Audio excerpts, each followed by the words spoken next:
Bonjour tout le monde, je suis un petit peu en retard pour cette vidéo-là et j'ai une raison pourquoi je suis en retard sur cette vidéo-là. Non, j'en ai pas. Ok, donc aujourd'hui je vais vous parler du October Horror Challenge. Donc c'est quelque chose que beaucoup de gens dans la communauté d'horreur font au mois d'octobre et je sais qu'on est quasiment rendu en fin novembre. Je suis occupé, Saint-Cybois, j'ai pas tout le temps de faire des vidéos, même si c'est juste ça que je voudrais faire de ma vie. Des vidéos sur des films d'horreur, mais c'est malheureusement pas comme ça que la vie ça marche. Ah, si seulement on vivait dans un pays communiste. En tout cas, donc j'ai la liste ici et j'ai réussi, c'est la première année que je réussis et c'était aussi une des années que j'étais vraiment occupé au mois d'octobre avec mon travail parce qu'il y avait les élections municipales, tout ça, mais j'étais occupé en Saint-Cyboire et j'ai quand même réussi à écouter pas juste 31 films, 32. Même si le premier c'est un petit peu de la triche. Donc le premier que j'ai regardé c'était Upgrade, sorti en 2018. C'est de la triche parce que je l'ai écouté le 31 septembre.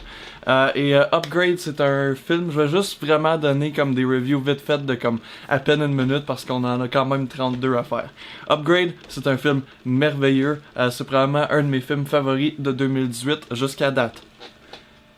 My Bloody Valentine, un classique de Canucksploitation. Malheureusement, j'ai la version cut en DVD. J'aurais bien aimé avoir la version uncut, mais ça va faire pour ce que c'est parce que j'ai finalement réussi à revoir My Bloody Valentine après tant d'années. J'adore, c'est un de mes slashers favoris. Surtout fait tout le behind the scene et tout ça, c'est quand même assez incroyable. Troisième, on peut pas avoir un défi d'horreur avec moi sans avoir du Fulci. The House by the Cemetery, un de mes films de Fulci favoris, je l'adore. Macabre, un petit film indépendant, thaï, je crois. Typique rip-off, pas vraiment rip-off, mais typique film inspiré par Texas Chainsaw Massacre. C'est correct, 6 sur 10. Tales of Terror avec Vincent Price, réalisé par Roger Corman, une anthologie. J'adore les anthologies, j'adore les films d'horreur gothique, j'ai adoré ce film-là. 7 sur 10. Alright. Cabinet of Dr. Caligari, un film silencieux, un classique de l'ère du German Expressionist, 8 sur 10. The Conjuring 2, un de mes films d'horreur moderne favoris. Yes, c'est un petit peu comme typique film d'horreur moderne avec bien des jumpscares, mais pareil, j'ai donné un 8 sur 10. Evil Dead 2, mon favori de toute la série, un classique, 8 sur 10. Demons 2, aussi connu sous le nom de Demony 2. Pourquoi le 2 et pourquoi pas le 1? Honnêtement, ils sont presque pareils. Demons 2, j'adore Demons, j'adore la série Demons. J'adore Demons 2. 8 sur 10. Et oui, même rating pour Demons 2 que pour Evil Dead 2. En passant, mes ratings sont très inconsistants et je change souvent d'idée. Vendredi 13, partie 6, Jason Lives. Continue le fait que j'essaie d'écouter toute la série de Friday the 13th. C'est quand même un excellent. Le 6e est vraiment vraiment bon. C'est vraiment un des meilleurs de la série après la quadrologie originale.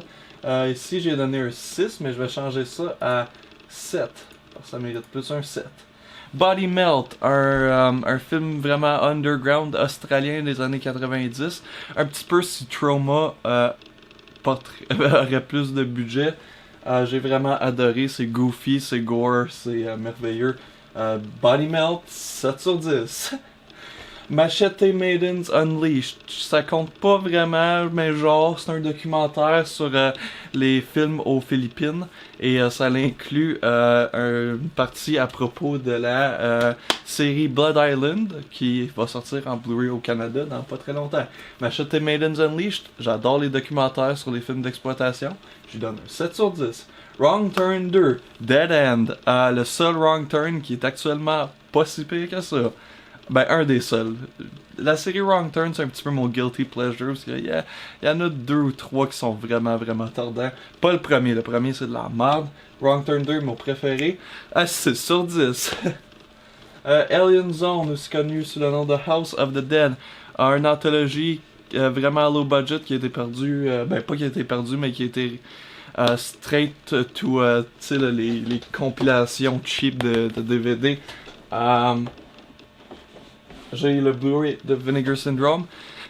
Pas pire, il y a peut-être une ou deux histoires de bonnes. Le wraparound est quand même correct. Overall, 5 sur 10. Inferno par Dario Argento.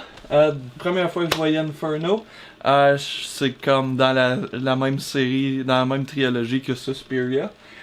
Quand même assez spectaculaire visuellement, comme Suspiria, c'est spectaculaire visuellement. L'histoire est pas vraiment présente. 7 sur 10. Et en passant, pour les gens qui se demandent, non, j'ai pas vu le remake de Suspiria et non, ça m'intéresse pas.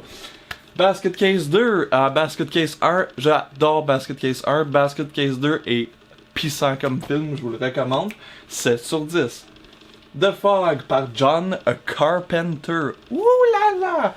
C'est la première fois que je le voyais, j'ai vraiment adoré. J'ai donné un 7 sur 10. The Hills Have Eyes, l'original, c'est un de mes films d'horreur favoris des années 70. 9 sur 10, honnêtement, je donnerais plus comme un 8. Je vais changer ça à 8.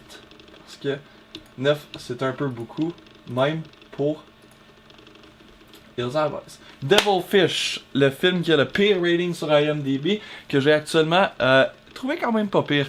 La plupart des gens dans les reviews de IMDb donnent la note selon le cut qui a été présenté à Mystery Science Theater 3000 qui coupait la plupart de la viande du film. Mais si vous achetez le Blu-ray par Code Red, vous allez voir le film en intégral. Et honnêtement, c'est pas si pire que ça. C'est correct. Je donne un 5 sur 10. C'est un bon film italien quand même. Friday the 13th, The New Blood. Non, je me suis trompé. C'est The New Blood que j'ai vraiment aimé. 6 était correct. The New Blood était un de mes préférés. C'est quasiment comme si ils sont tous pareils. 7 sur 10. Black Sunday par Mario Bava, un de ses films les plus vieux, 1960. C'est vraiment gothique, c'est vraiment weird, c'est vraiment atmosphérique. J'ai vraiment aimé. 7 sur 10. Trick or Treat, un classique moderne d'Halloween. Je lui ai donné un 9 sur 10. Blood Hook, un film de trauma. Vraiment, vraiment mauvais. Vraiment drôle à certains points. Beaucoup trop long. Je pense que c'est comme 1h45 le cut que j'ai vu. Oh boy. 5 sur 10. I Eat Your Skin, du double feature I Eat Your Skin et I Drink Your Blood. Je l'avais jamais vu avant, c'était la première fois que j'avais vu. Et j'étais très satisfait de voir que c'était un vieux film noir et blanc sur le voodoo. J'adore les vieux films noirs et blancs sur le voodoo. Celui-là, il était correct. Faut quand même pas que je donne trop bonne note parce que c'était pas si spectaculaire. C'était quand même, c'était amusant à regarder. 5 sur 10. I Drink Your Blood, j'ai donné un 9 sur 10. Pourquoi? Parce que c'est tout simplement un film d'exploitation presque parfait. Et j'ai rencontré Lynn Lowry à Horrorama, l'actrice muette, et je l'ai vraiment...